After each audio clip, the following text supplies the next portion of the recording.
Thanks for joining us for this episode of Coffee with Closers, where business leaders share insights on how to build businesses from the ground up and best practices for innovating in their industry. Hey, Vincenzo, thank you so much for joining me for this episode of Coffee with Closer. Yeah, thank you for having me. Most certainly, most certainly. So obviously for the audience that may not have heard of you, can you share a little bit about who you are? Yeah, so I'm essentially an expat tax CPA, right? So we do taxes and we have a specific niche, a specific focus on Americans abroad, and then also foreigners that are investing in the United States, that have startups in the US, so on and so forth. Makes sense. And so this company, I saw that you founded back in 2005. So you've been at it for quite some time now. Yeah. No, listen, I mean, I'll tell you the story. Back in, so 2005 to 2010, I was sort of living in New York, right? Sort of that post-college, New York rat race, working in the corporate world. I worked at PricewaterhouseCoopers for a few years. And then even I worked at a private equity job doing sort of, front office deals, finance, et cetera, right? That whole time, I always had this sort of entrepreneurial spirit within me. And so, I remember like the first year I was at PwC, it was like they gave you a free edition of TurboTax, right? I was like, okay, cool. Like I have this software. And so I started just doing taxes for friends and family and, acquaintances or whatnot. It was a little bit of like a side hustle, not a lot of money, but, it's wintertime in New York anyway, so there's not really a lot to do. So I was just sort of doing taxes, working, et cetera, right? Mm-hmm. Then, things really started to get bad, obviously, around 2008. I was still working at that point for a private equity firm, and things were going okay. I mean, we weren't, I didn't lose my job, but, things we had problems fundraising, et cetera, right? And so then around 2010, my bosses were left. Things really just started unraveling at this fund. And I essentially left the country, right? I mean, I left my job. And then when you leave your job and you sort of have this epiphany, I was like, all right, let me just go down to Argentina, right? So I went down to Argentina because I always wanted to learn Spanish and sort of always had this dream of living abroad, that like eat, pray, love moment, if you will. And go down to Argentina and just start learning Spanish. I mean, I had no real plan at that point. I had a little bit of savings and, they'd given me like a little bit of they gave me actually unemployment. I got sort of screwed over on some bonuses, but they gave me unemployment, even though technically I didn't get laid off. But, basically you're down there and I'm just sort of living paycheck to paycheck, just, basically penniless. And this is when I saw the vision for expat taxes, right? Because I'm in Argentina. I see all these expats that have no idea what they're going to do. And I had some tax background. And that's when the idea for Online Taxman sort of came up. Built a website down there with a developer and just started doing Google AdWords, right? And, basically had random people that would come to the website and need their taxes done completely online. And just based on the conversation we had. So that's when the idea was born that, this idea has legs. People living outside the United States that don't have, access to US CPAs, et cetera, need this service. And that's when, it's just started growing, right? And that's when it started snowballing. A few years later, I brought a business partner in, an old friend of mine from University in Michigan, to sort of help grow the business. And since then, we've grown it. We have like 15 employees and everyone's remote. And, we've really sort of also, carved out a really good niche for ourselves within the expat tax market and international taxation structuring, et cetera. So it's been a wild ride, honestly, but it's been super exciting. That's a crazy story right there. There's a lot of things that I want to unpack. So essentially the main thing is you saw an opportunity. Essentially you saw there's a trend in terms of US born citizens that are living abroad and then obviously working from there and then making income in US dollars. And then we all know about this nomad phenomena. There's a lot of people that are moving overseas and living there. So do you see a lot of people that are just working freelance, or are you even seeing corporations with founders that are US born founders that are living abroad and running US corporation. Are you seeing that to be a trend as well? Yeah, I mean, it's a lot, we sort of bucket our clients in a few different areas, right? So you have sort of, right, the freelancers, but then you also have just people that are, that have their own company, right? That Mm-hmm. sort of want to live abroad and they have, quite successful online businesses, whether it's agencies or Amazon businesses, et cetera, that sort of just have a remote team, kind of like what we do, right? Where you're just a Mm-hmm. business owner, you want to move abroad.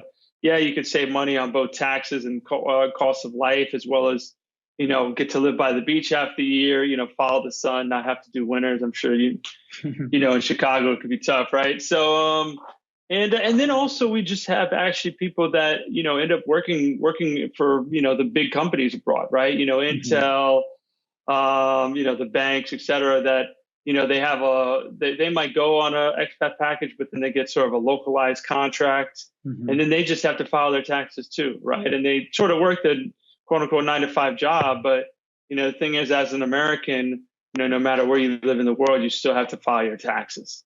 Mm-hmm. So yeah, it's sort of a couple buckets of people that we sort of target, or customer avatars, if you will. So obviously, in your case, you really did figure out that specialization aspect of your business, where you're not a CPA for everyone. You're extremely focused on this one group of people, which basically expats that are US citizen who would have to file tax in the US, but they are formed a corporation or working uh, basically as a freelancer or someone in another country. You happen to fall into that, but talk to me a little bit about that entire mindset of specialization or having a focus as opposed to just being a Yeah. generalist to anybody. Yeah, you know what? I mean, listen, yeah. When I saw, when I was in Argentina and I saw that, it was sort of very apparent that wow, these people actually need help, right? And like I said, I was sort of doing the freelance, sort of on the side hustle in New York, and I had a decent amount of clients. I was actually pretty cheap, too, at that point, because New York, there's obviously a lot of competition. There's a lot of tax guys going around. Some are pretty high, some are pretty medium or low. And I'd have people that would leave me for, oh, this guy's doing it for like $20 extra or less, and you're like, oh, I mean, fine, and it was just kind of too annoying to compete on price. Mm-hmm. And now, yeah, and then with the niche, it's sort of like, listen, there's a lot of, really, really good, American CPAs, and they just don't want to touch the international stuff, or if they do touch, they end up messing it up, right? So, Mm-hmm. we end up cleaning up messes, and so it is nice to have the niche, and I always recommend to new business owners, et cetera, that they should really niche it down. Mm-hmm. Whether it's targeting a specific industry or a specific client, but really sort of knowing your client and yeah, and really sort of understanding what they're doing and where they could be found, et cetera. And like I said, I mean, yeah, we've even within our international tax industry, we sort of niched it down with the digital nomad business owners versus just the regular expats that live abroad. Versus also people that are living in the United States, but they invest abroad. But yeah, I do agree sort of again that niche works. Yeah, and I think from a fulfillment and service standpoint as well, you become almost an expert in all the nuances of that business, right? And just Yeah. by just starting a conversation, you can already solve their problem because you see this every day, right? You know Yeah. the tax guidelines and regulations and all those things that apply to that person. You don't necessarily have to go reference a book to figure out exactly what to do. And the normal CPA that's based in the US, that's just focused on US corporations or individuals, they're not going to have all the detailed answers of what might apply to them. And then that's where I think Yeah. your core competency is extremely critical. Yeah. No, you're right. And then it's also sort of knowing enough about some of the other big tax areas to be dangerous, right? So sort of knowing a little bit about the UK tax, the Canadian tax side, some of the more common local tax jurisdiction. Not that I'm going to go ahead and do a return, Mm-hmm. but even just being able to sort of have some knowledge on a consultation and or know the right questions to ask or how we can approach a certain thing is pretty critical. And you're right. I mean, a lot of people sort of appreciate that because you're just another accountant's not going to sort of go down that path because they just don't know. You don't know what you don't know, right? So being able to at least sort of identify the issues in this area is half the battle. Yeah, exactly. And you're playing that specialist function because, I mean, I've heard stories like you can't go to, if you want to go see a cardiologist, you have to probably on a waiting list to get that appointment, but you can go see your general doctor any day of the week and they have open Yeah. hours that you can go see, right? So once you're a specialist, you kind of put yourself on a higher scale almost, and you have the right to even demand a little bit higher fee structure because of your specialization, as opposed to just being a generalist to anybody. So obviously you've been at this, for quite some time. Like you said, you've started in the corporate world, both on the lending side and as well as on the tax and audit side. And then from there, you built this, this entrepreneurial career. You have a team of over 15 that's working with you, and I'm assuming they're all working remote, if I'm not mistaken. Yeah. Everything's remote. 100%. So you're not new to this concept of social distancing and working remote at all. Yeah. No, I mean. We've been working remote. I mean, even when I worked by myself, right? I've always sort of been able to work remotely with clients and now with the team, et cetera. So yeah, it hasn't really been any sort of game change as far as what's going on right now. Yeah, we should touch on that a little bit because obviously you chose that remote workforce model and you've been extremely effective in doing so. And you're servicing a lot of individuals or corporations that kind of work remote as well. So what are some of the mental shifts that entrepreneurs and business leaders have to make when it comes to now you're almost forced to work remote as opposed to willfully doing so? What is kind of the mindset that everyone need to have if you are in the business leader role? I think there's a few things, right? I mean, listen, it's a lot more difficult to maintain a corporate culture and maintain these sort of relationships with obviously employees working remote, right? So a few things that we've done is one, we have a weekly team meeting, right? And that weekly meeting is sort of like okay, we have sort of people sharing what's going on, me gauging sort of what people are workload wise, a little bit of housekeeping on what's going on with the firm. Every quarter we have also sort of a strategic sort of check in on what's going on with goals and initiatives, et cetera, as well as sort of people learning and sharing, what they might have learned this week and that sort of aspect. We do sort of also people doing presentations on their learning. So that's a little bit, it's just a way to collaborate a little bit more because people aren't in the office, right? The other big game changer that I've done, especially on working remotely, but I think it's good for any business is, having one-on-one meetings, right? So we have one-on-ones every other week with our employees. That's obviously individual. So I have it with a few people. My business partner has it with the other ones. Even some of the managers have it with, other employees. But the point is to really gauge, A, how people are doing, B, what's their workload like? What are they working on? Do they have any questions about a particular client? And also sort of encourage some level of like learning, right? So, for example, right now I'm reading with my business partner and a couple of the other employees about its influence. It's a sales psychology book by Robert Cialdini. Right. And that's, and every week we sort of have this sort of check in, or every other week really, but, about,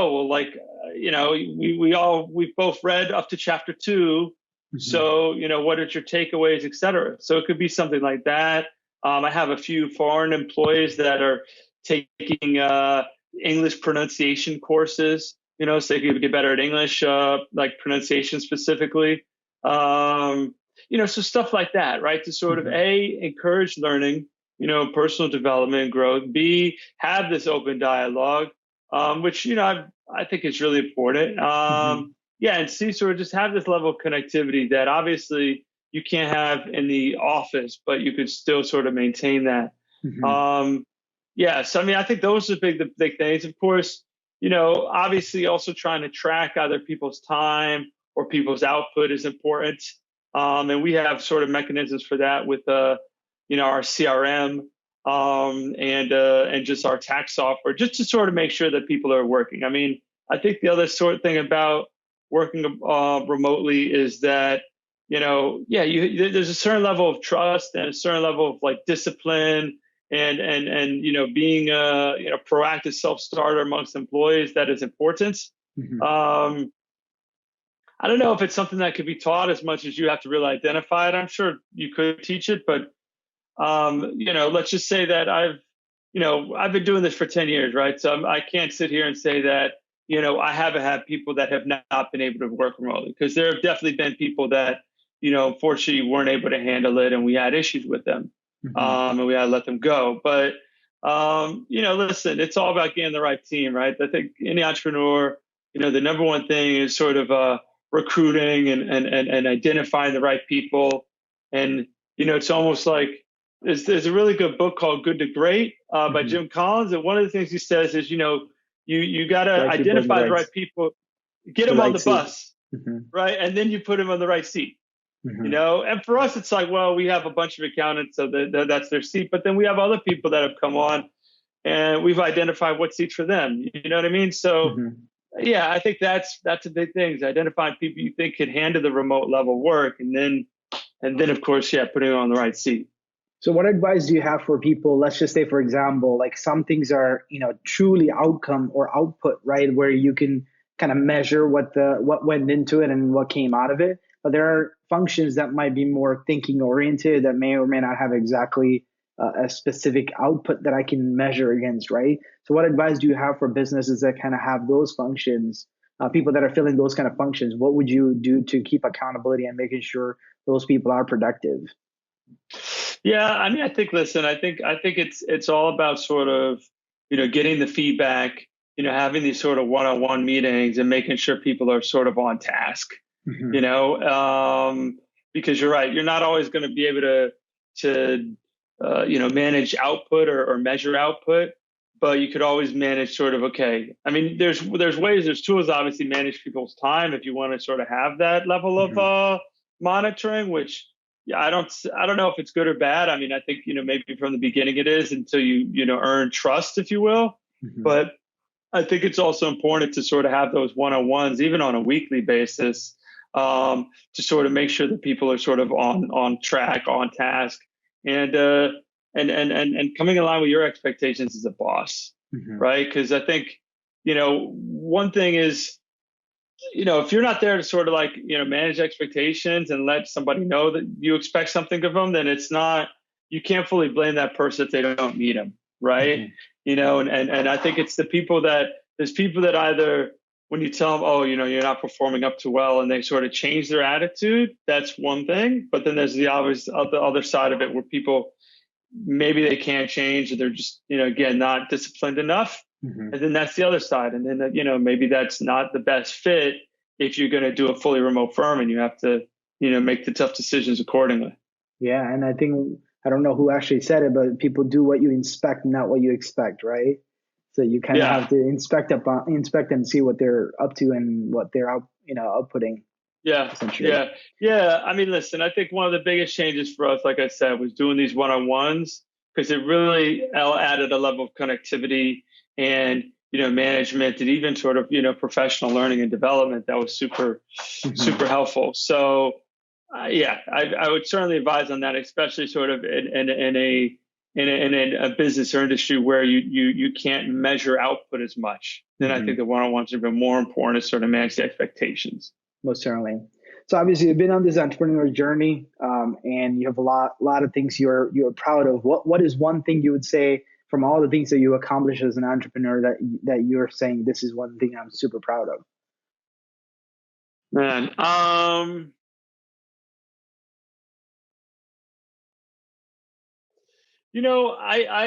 feel like just managing a team in general, I think is something that's been special, and managing people. And even I've had people, employees that have sort of gone on to form their own firm, right? And even that, some people you could take the approach, well, they're sort of, going and doing it on their own, they're kind of competing against me. But I've always felt like it's like like a proud dad, or how like you have these like coaching trees in like professional sports where, oh, that person was an assistant coach under that coach, and this coach has just all these assistants that became head coaches. That's kind of what it is to me. It's like a coaching tree, where it's like, well, these people, they've gone on and they've done their own niches, or even if they've sort of done something pretty similar to what we do, it's still sort of a proudness that, wow, like I've inspired people to go and do it on their own, right? Because I think at the end of the day, if people want to start their own business, they're going to. Obviously, some people aren't going to, but as long as they do it sort of honestly and ethically, I don't have a problem with it.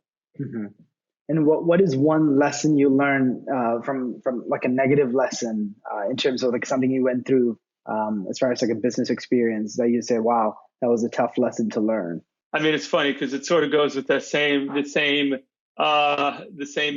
positives before. But again, I had a former employee that I think that the communication level and the expectation level wasn't there, and then he ended up doing his own firm. And I think that if we had the one-on-ones back then and we had better communication with each other, his expectations could have been managed better.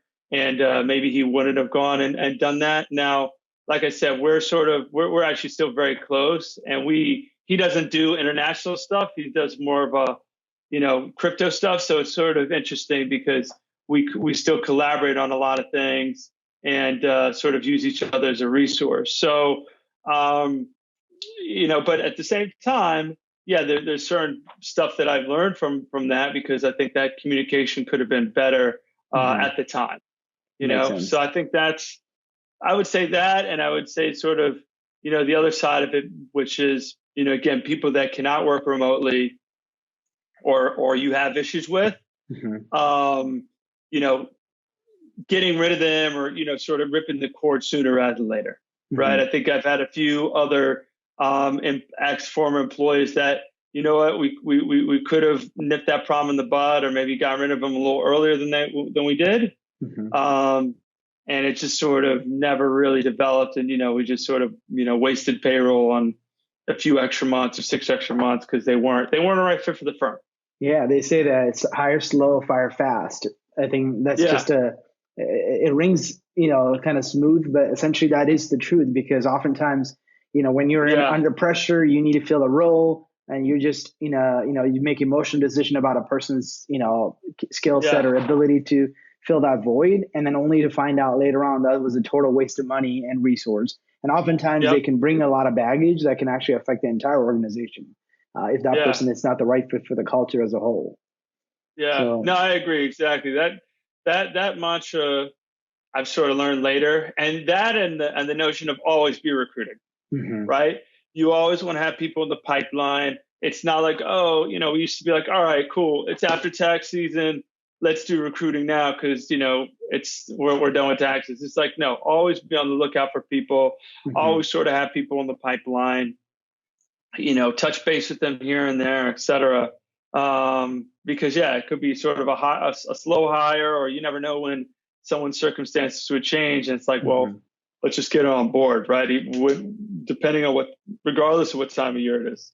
Most certainly. So we're all entrepreneurs. We have a lot of things on our plate. Obviously, you're playing a function of a business leader, and then you also probably are doing some of your own practitioner, right? You're probably doing some of the tax returns or even consulting your clients. Yeah. So as far as being productive, is there any productivity hacks that you have as an entrepreneur? Things that you do? Is there like some sort of ritual or something you have in terms of staying productive and making sure that you're not being pulled in so many directions? Yeah, I mean, I think the two biggest things being an entrepreneur are like the ability to delegate, right, and focus on what your strengths are, right, and sort of delegate other things. I'm really fortunate because me and my business partner are very, very much opposite in our strengths and weaknesses. So, I handle sort of my strengths, the marketing and that sort of stuff. He does a lot of operations. So we're able to sort of delegate from each other, and not micromanage the other person, et cetera. So I think that's a big thing as far as being able to focus on what your strengths are.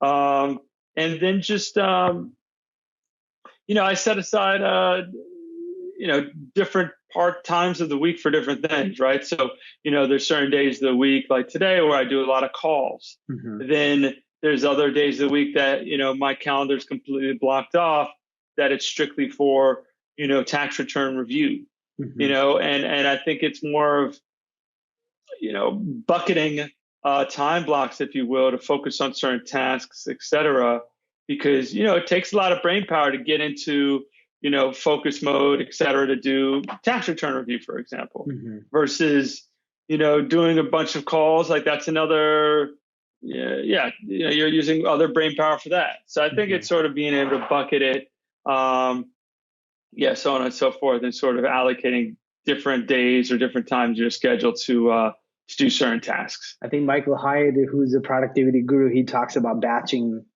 activities or tasks.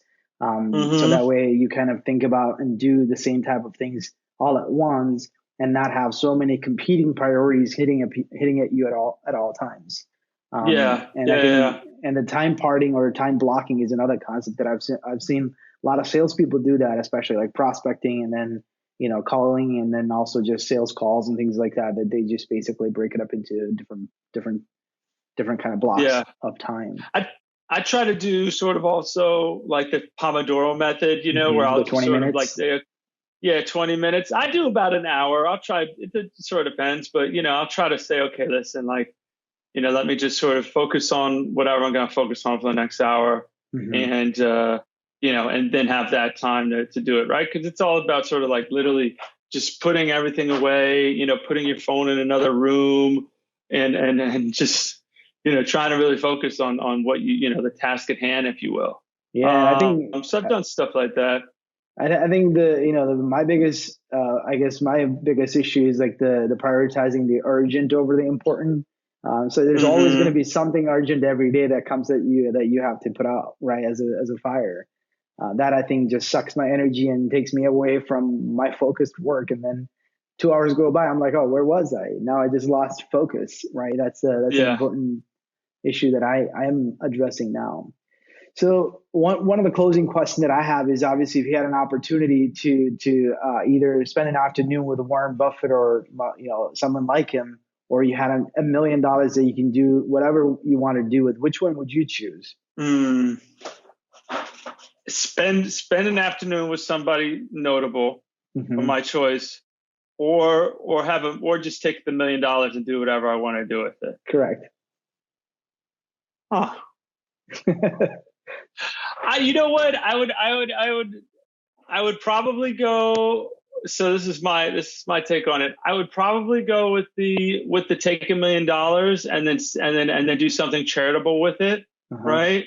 And do something to help a community, because I think that would sort of, I think that Like, would make me feel a lot better about it, and not even open doors, but you know what I mean, like make a statement to people. Do you know hmm. what I mean? Be more of like an inspiration on doing something good for the world, Hmm. um, and learn from that aspect, as opposed to maybe spending an afternoon with somebody. But that's Hmm. also my take on it. But I mean, I would just like, if I were to take $1 million, then it would to do something good for the world, not just for my personal, oh, I want $1 million. Do you know Yeah. what I mean? Because that's sort of the notion of, hey, like, you know, do something about it. Like make an impact if you're going to obviously be so fortunate to get that. One of my guests told me that if you had $1 million, they can go to a notable person. They might have a charity and make a donation, which will give you an opportunity to meet that person too. Right. I was kind of thinking that route, because I was like, well, like, you would basically be able to open up doors, if you will, going that route. I mean, you're right. You could basically do that directly. I mean, if you're gonna, donate, whatever it is, $1 million to like the Bill and Melinda Gates Foundation, I'm sure Bill's going to give you, Sometimes. some time, at least if you go to his house in Washington. Do you know what I mean? So Most certainly. So it's true. one closing question: if you had to do it all over again, what would you do differently? The whole business journey that you've been on. Differently.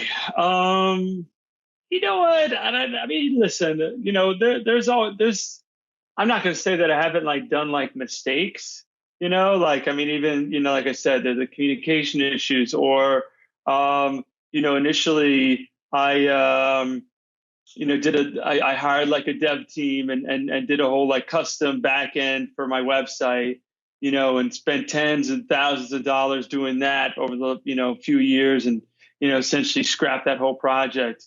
So, I mean, these are all mistakes that I've done on my business. Right. And like I said, I've been, it's to the cost of tens of thousands of dollars, but I don't know if I would do it over again. Do you know what I mean? I mean, I think the most interesting part about being an entrepreneur is learning from your mistakes, and I can't say that any of these mistakes I've done has been, mission critical. Like there's not something that I could really look and say, oh man, like I really regret it. Like that changed the course of history, like, yeah, there's been times that I've done stuff that I think was not a good move, or I would do things differently for sure, but nothing that's really impacted me where I was today.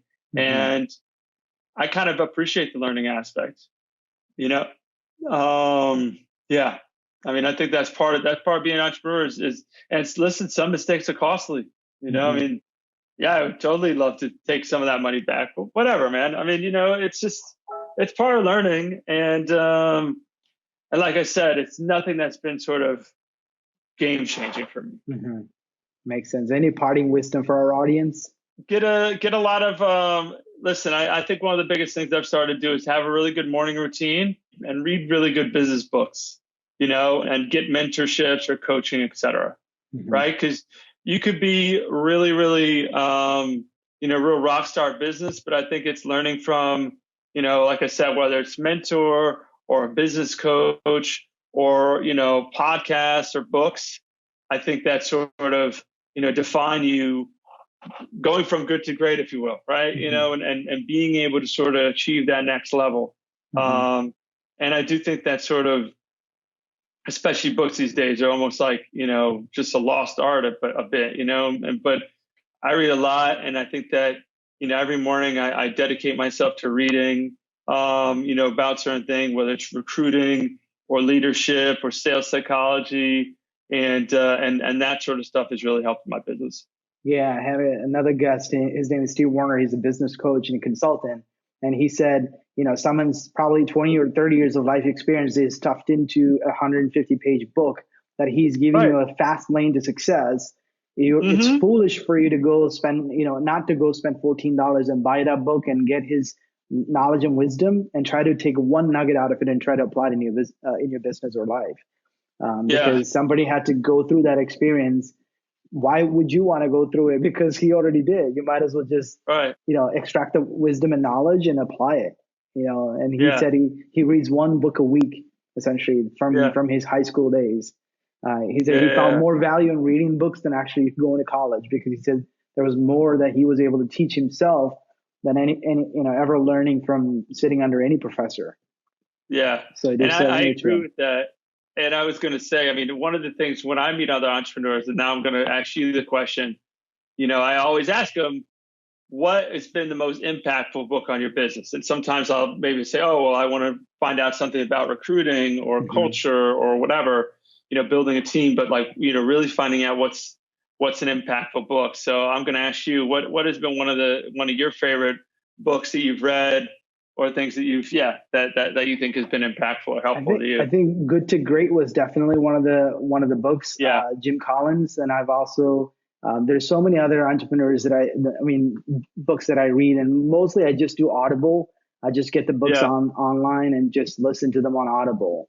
And then sometimes I do like 2x the speed, and then I go back and re-listen if I found something in that book that was even more impactful. Then I would go re-listen to some of those books. And I think the book, the Traction, that's another book. It's an extremely good book for anybody who's an entrepreneur, learning about why you need to have systems and process and things like that.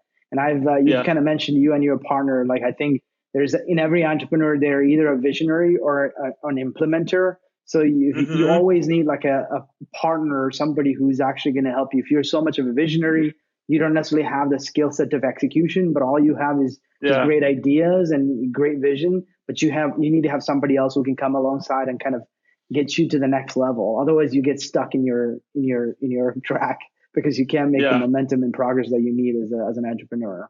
So those are some books that I found to be extremely effective. And then basically at least do self-reflection of see who you are, right?